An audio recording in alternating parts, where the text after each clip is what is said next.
Good morning students.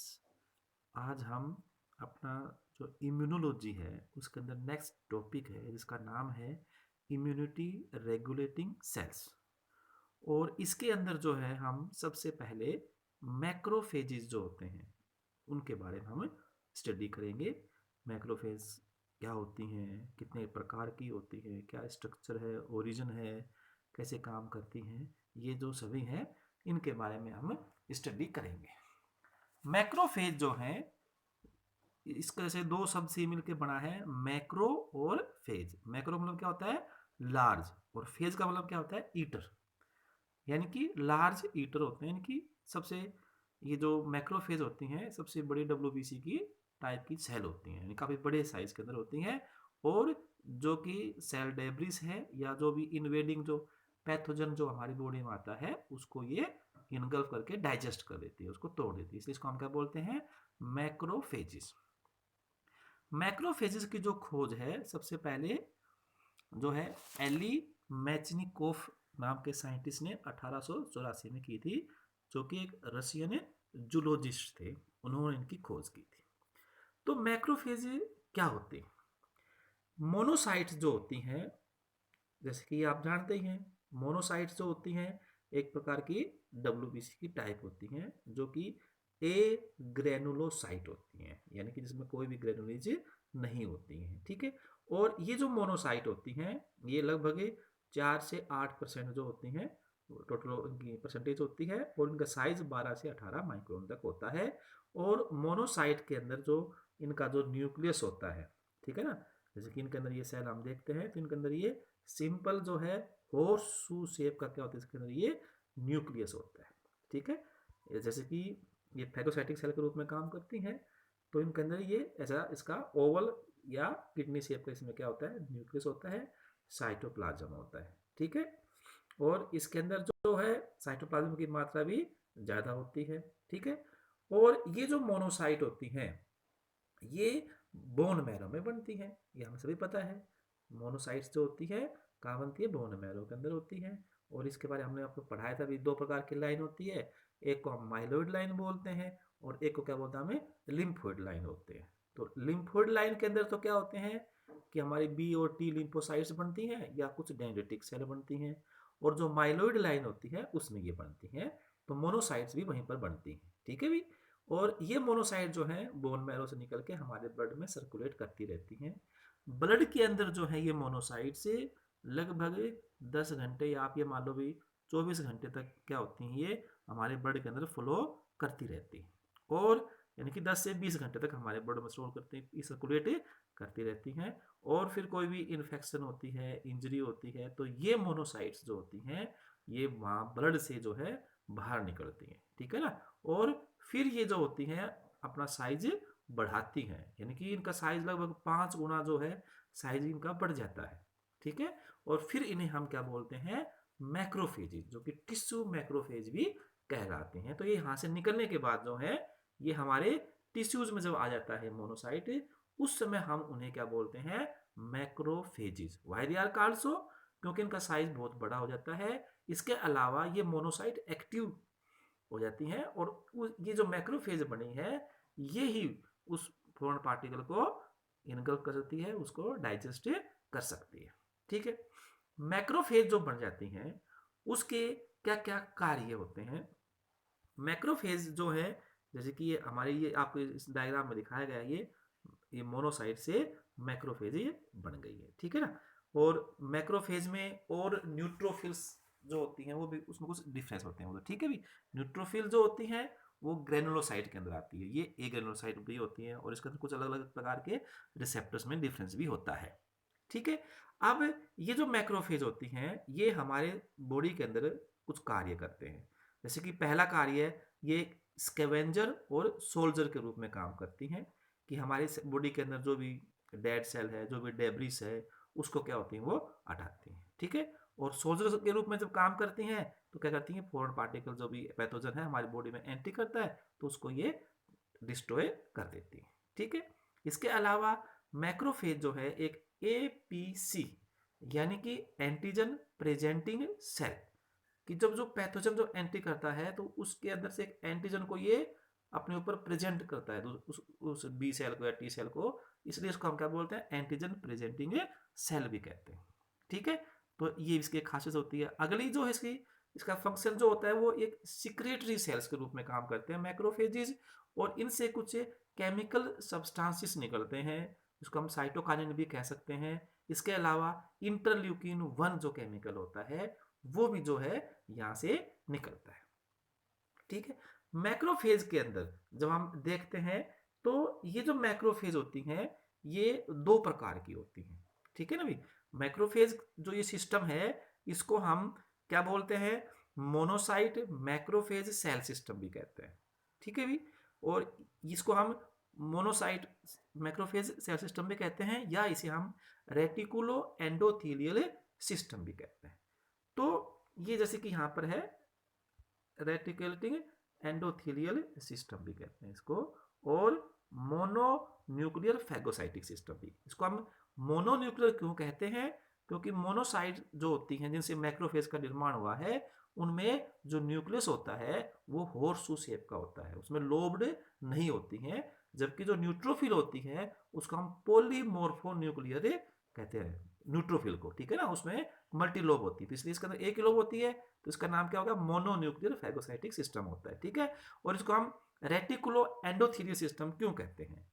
ये जो macrophage होती हैं 2 प्रकार की होती हैं, एक को हम वांडरिंग मैक्रोफेज कहते हैं, यानी कि मूविंग, जो कि हमारी जो टिश्यूज में है क्या होती है वो घूमती रहती हैं, और एक को हम कहते हैं फिक्स्ड मैक्रोफेज, यानी कि वो एक स्पेसिफिक टिश्यू के अंदर जाती हैं, वहां पर जाके क्या होती है वो फिक्स्ड मैक्रोफेज कहलाती है। उनकी एक लाइनिंग के अंदर जो है ब्लड के अंदर है, या लिम्फ कैपिलरीज है, लीवर है, स्प्लीन है, जहां पर भी बोन मैरो है, किडनी है, वहां पर क्या होती है फिक्स्ड मैक्रोफेजेज मिलती है। ठीक है, तो ये क्या होती है फिक्स्ड मैक्रोफेजेज कहलाती हैं भी।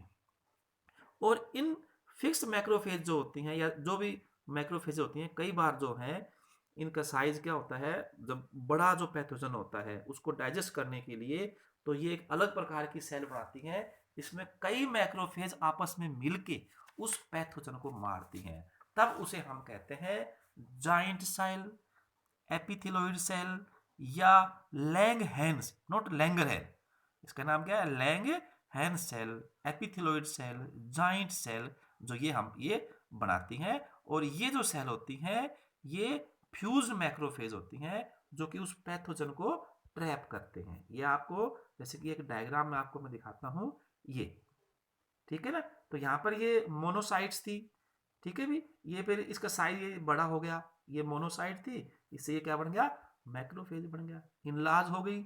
जब ये मैक्रोफेज बनती है इसमें लाइसोसोमल एंजाइम है, ये मेटाबॉलिकली क्या होती है ज़्यादा एक्टिव भी होती है, और इसके लाइफ स्पैन भी जो होती है मोनोसाइट से ज़्यादा होती है। मोनोसाइट तो कुछ दिन मान लो भी मैक्सिमली, और ये जो होती है मंथ से ईयर्स तक जो होती है ये जिंदा रहती है मैक्रोफेज। और कई बार जो ये कई मैक्रोफेज जो हैं आपस में मिलके मल्टी न्यूक्लियर जाइंट सेल भी बनाती हैं, फ्यूज मैक्रोफेज बन जाती है। ठीक है ना, और ये बड़े से बड़ा जो होता है पैथोजन है काफी बड़े आकार का होता है, उसको भी कह ये इंट्रैप कर देती है, और इन्हें हम लैंगहैंस सेल्स या एपिथेलोइड या जाइंट सेल भी को हमें कहते हैं। तो यहाँ पर ये इसके अंदर ये चेंजेस आते हैं। ठीक है भाई, अगला क्या है, अब ये जो आपको मैंने बताया अभी रेटिकुलो एंडोथेलियल सिस्टम होता है, मतलब जिसमें 2 प्रकार की मैक्रोफेज होती है, एक तो वांडरिंग, एक क्या होती है फिक्स होती है। प्लस इन मैक्रोफेज के अलावा हमारे अंदर उस जो कुछ एंडोथेलियल सेल भी होती हैं, ठीक है, जो कि लीवर में, स्प्लीन में और बोन मैरो के अंदर वो क्या होती हैं वो प्रेजेंट होती हैं। और इन सभी के जो होती हैं हम क्या बोलते हैं, उसको हम रेटिकुलो एंडोथेलियल सिस्टम कहते हैं, RES। तो इसमें एंडोथेलियल सेल जो थी बोन मैरो में, स्प्लीन में, यहाँ पर जो थी, ठीक है ना, वो सेल प्लस रेटिकुलर सेल जो होती है नेटवर्क से बनाती हैं। ठीक है ना, तो इन सभी को मिला के क्या बनाते हैं हमें रेटिकुलो एंडोथेलियल सिस्टम कहते हैं। यहाँ पर एक बात आपको और बताते हैं भी कि वांडरिंग सेल और फिक्स सेल होती है। तो फिक्स सेल जो होती है वो कई महीनों तक क्या होती है उस सेल में ये प्रेजेंट रहती है, और वो फिक्स सेल जो होती है वो फिर वहां से हटके और कहीं पर भी वो मूवमेंट करती है ताकि वो उस पैथोजन को वहां पर भी एंट्री कर सके। ये जो हमारी फिक्स टिश्यू सेल जो होती हैं रेजिडेंट जो मैक्रोफेज होती हैं, ये जहां पर मतलब जो पैथोजन हमारी बॉडी में एंट्री कर सकता है उन जगह पर क्या होती है, ये लोकेशन होती है, जैसे हमारी स्किन के अंदर मिलती है, ठीक है ना। स्किन के अंदर जो मिलती है उनको हम क्या बोलते हैं, लैंगरहैंस सेल्स कहते हैं, जो कि ये सेल जो होती हैं इनकी मैक्रोफेजेज जो होती है जो हमारे स्किन में मिलती हैं, ठीक है भी।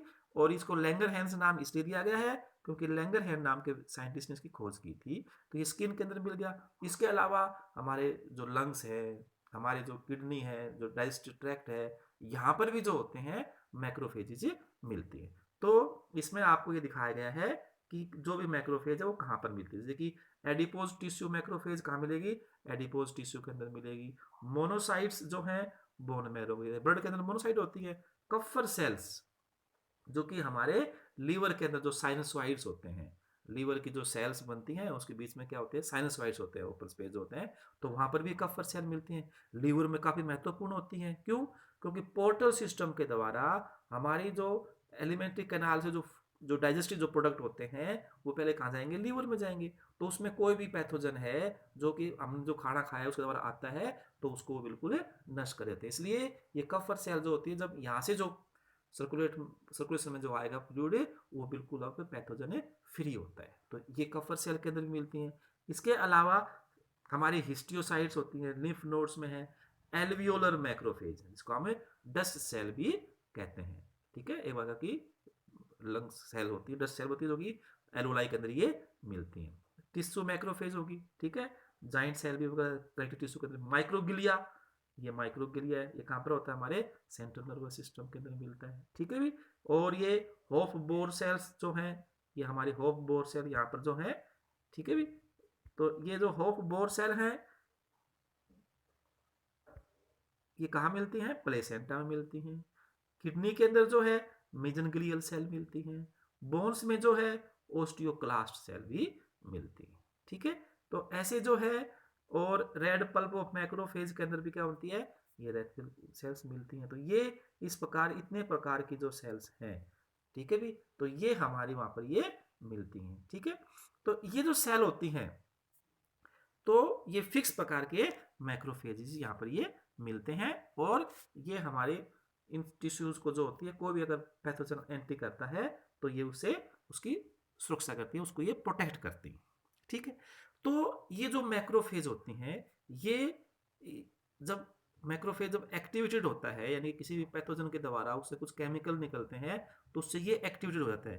तो ये एक्टिवेटेड जो होता है कैसे होता है, सेंसिटाइज टी लिम्फोसाइट के द्वारा, लिम्फोकाइंस के द्वारा, या कोई इंजरी होती है, या कोई पैथोजन जो है उसके कोई प्रोडक्ट होते हैं, या एंटीजन एंटीबॉडी जो कॉम्प्लेक्स बनते हैं, इनसे जो होती हैं एक्टिवेटेड हो जाते हैं ये। और जो एक्टिविटीज जो होते हैं मैक्रोफेज जो होती है उसमें लाइजोसोम की मात्रा बढ़ जाती है। इसके अलावा वो कुछ केमिकल्स निकालता है जिसको हम इंटरल्यूकिन 1 कहते हैं। और ये जो इंटरल्यूकिन 1 होता है ये काफ़ी महत्वपूर्ण केमिकल होता है। इससे फीवर उत्पन्न होता है, प्रोडक्शन होता है, ये पायरोजेनिक के रूप में भी काम करता है। और जब फीवर होता है तो उससे क्या होता है, बॉडी का टेम्परेचर बढ़ जाता है। इसके अलावा ये जो इंटरल्यूकिन 1 होता है ये टी सेल और बी सेल को भी एक्टिवेट करता है, उसके अपने इफेक्ट प्रोड्यूस करने के लिए ये करता है। तो ये जो मैक्रोफेजेस होते हैं ये जब पैथोजन जो है जो भी उनकी बॉडी के अंदर एंट्री कर जाता है तो उसको ये कैसे मारते हैं, उनको मारने के लिए ये प्रकार का जब मैक्रोफेज एक फैगोसाइट के रूप में काम करता है, ठीक है ना भी। तो यानी कि जिसके जो माइक्रोब्स जो आए हैं उसका फैगोसाइटोसिस होगा, उसको किलिंग होगा। तो उसके लिए ये हम सभी जानते हैं कि मैक्रोफेज होती हैं वो उसके चारों तरफ सीटोपोडिया होते हैं और वो उसको इनगल्फ कर लेते हैं, और वो काफ़ी स्पेसिफिक होता है, उसके ऊपर रिसेप्टर्स होते हैं मैक्रोफेज के ऊपर, और जो पैथोजन जब एंट्री करता है तो उसको वो इनगल्फ करते हैं, उससे क्या बनता है, फैगोसोम बनता है। और ये जो फैगोसोम है, ठीक है भी, ये जैसे कि आप ये मान लो भी ये ऐसे से है तो ये यहाँ पर ऐसे ये बन जाएगा, और लास्ट में ये इसके अंदर टूट के ये अंदर बन जाएगी, तो इसको क्या बोलेगा हम, फैगोसोम। और फैगोसोम से फिर क्या बनेगी, लाइजोसोम यहाँ पर होते हैं, दोनों आपस में क्या होंगे, फ्यूज होंगे, तो उससे एक स्ट्रक्चर बनेगी, उसका नाम क्या होगा, फैगोलाइजोसोम। और ये जो फैगोलाइजोसोम जो बना है, ठीक है, इसमें हाइड्रोलाइटिक एंजाइम्स होते हैं और वो उसको मार देते हैं। उसमें एंजाइम्स क्या क्या होते हैं, फोस्फोलाइपेज 1, ठीक है भी, राइबोन्यूक्लियेज, डीऑक्सी राइबोन्यूक्लियेज वगैरह, ये इसमें क्या होते हैं, एंजाइम्स होते हैं जो उसको डाइजेस्ट करते हैं। इसके अलावा इसके अंदर एक ऑक्सीडेटिव जो एक्टिविटी होती है फैगोसाइटोसिस के अंदर क्या होती है, वो बढ़ जाती है, ऑक्सीजन कंजप्शन जो होती है वो बढ़ जाती है, जिसे हम क्या बोलते हैं, रेस्पिरेटरी बर्स्ट कहते हैं।